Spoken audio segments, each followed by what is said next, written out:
Breaking news. Breaking news. Cory Booker from New Jersey is out. Cory Booker drops out of the 2020 presidential race. It's over. Cory Booker is out. Oh, I thought he was going to win. He thought he was going to win. Cory Booker's out. Let's listen. I am literally here on this stage right now because 50 years ago, there was a lawyer on a couch who changed his life, changed his mind to get up and start representing families, one of them mine, who were discriminated against. Ours is the story of the faith we have had in one another. We know beating Donald Trump is the floor, it is not the ceiling. It gets us out of a valley, it does not get us to the mountaintop. It's not going to be a referendum on who he is. It's going to be a referendum on who we are and who we are to each other and for each other. We need all Democrats together to call to this country, to stand together, to work together, to rise together. Today, I'm suspending my campaign for president with the same spirit with which it began. It is my faith in us together as a nation, that we share common pain and common problems that can only be solved with a common purpose and a sense of common cause. So now I recommit myself to the work. I can't wait to get back on the campaign trail and campaign as hard as I can for whoever is the eventual nominee and for candidates up and down the ballot. But for now, I want to say thank you. Campaigning over this last year has been one of the most meaningful experiences of my life. Meeting people across this country who believe, who know that we may have challenges right now in our nation, but together we will rise. Goodbye, Cory.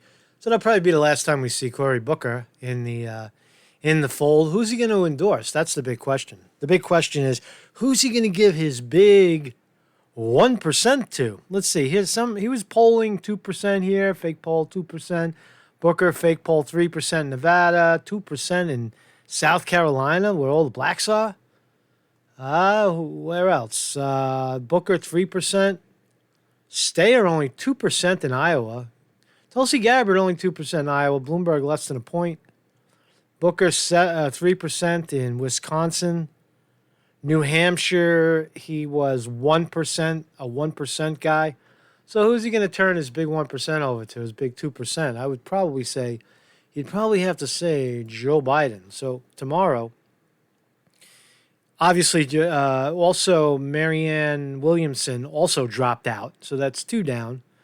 2 nobodies, 2 people who will fade so fast, so quick. It leads you to believe, like, does Tulsi Gabbard really think she's going to win? Does Andrew Yang really think he's going to pull an upset? Does Tom Steyer really think he has a chance of winning?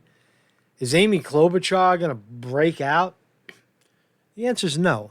Is Pete Buttigieg going to fall like a rock and not, of course he is. So why are these people still hanging on? I mean, Buttigieg, if I were Buttigieg, of course I wouldn't drop out because he's doing, according to the fake polls, he's doing rather well. So you would expect him to stay in. So tomorrow on the debate stage, at 9 p.m. Eastern Standard Time, it is the last primary Democratic debate before Iowa caucus on February 3rd. So tomorrow's a biggie. 6 contestants have made it. This month's debate qualifications require candidates to have at least 225,000 individual donations. In addition, candidates needed to get 5% in all 4 national or early voting state polls or 7% in 2 early voting state polls, which is Iowa, New Hampshire, Nevada, South Carolina. Candidates had until the end of the day Friday to meet them. So this is carved in stone. Tomorrow, 6 candidates: Joe Biden, Pete Buttigieg, Amy Klobuchar, Bernie Sanders, Tom Steyer, and Elizabeth Warren. So this is getting good. This is getting more interesting, right? It's getting interesting. Okay, hey, listen, man, Trump's the favorite. I know Trump's the favorite, but before we leave, let's listen to an astounding thing happened today in the world of Julian Assange. He was on his way. Julian Assange attends hearing at the Westminster Magistrates Court in London. Here he is in the car. Check it out.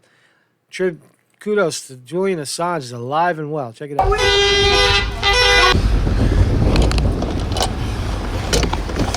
Julian, stay strong. Keep fighting. Stay strong, Julian. We're fighting for you. We won't let them do it to you. We won't let them do this to you. Stay strong. Remember, we're here for you. Remember that. Stay strong. You will be free. Governments will not win. Wow, I can't believe it. You can talk. Talk.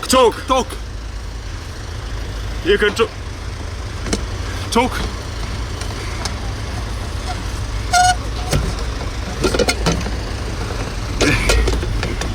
Stay strong. Stay strong. It's gonna be alright. Stay strong, Julian. Remember, we're here. We're here for you. We won't let them do this to you. Because your freedom is our freedom. It's so sad, you know. He looks pretty good. He looks aware. He looks, he looks like he's playing with a full deck, I guess. Wow. So there he is, the journalist of the century, if you will. What is journalism? Journalism is about telling people something they didn't know. That's all it really is. It's not rocket science. It's informing people of something they didn't know. It's not spinning the story into something magnificent. It's simply laying out the facts, the actual truth of our being. And that's what Julian Assange has done in politics. Like really nobody else. There's nobody that compares. And instead of 25 Nobel Peace Prizes and a $2 million talking slot on Fox News and a world speaking tour, he's sitting in a jail facing frivolous charges of basically doing journalism, facing extradition, facing 175 years in jail. So there he is. We wish him the best. We're most concerned that he doesn't die in jail at this point. If he's strong enough to survive and make it through, that'll be enough. If he should, I don't think he'll. I don't know. My gut feeling says he won't make it. He's not going to be extradited. That was my sense then. It is my sense now. So we'll see. So anyway, Julian Assange, I don't have much more to say. It chokes me up to see that, But I'm glad he was able to have a moment there. So Marcus Conte reporting.